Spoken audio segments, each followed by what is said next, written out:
Hi, I'm Hao Yangmiao, a master's student at the School of Tourism, Northwest Normal University in China. Along with my team, including Professor Yao Binwang, Mei Lingxiong, and Yu Xiaowang, we are exploring how ChatGPT helps with travel planning. People use ChatGPT a lot to find travel information, but we want to know how does the quality of that information actually influence their plans.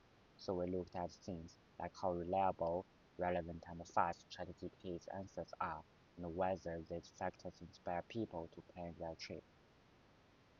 We found that when ChatGPT gives reliable, relevant, and correct information, it really boosts people's inspiration to travel and helps them take action.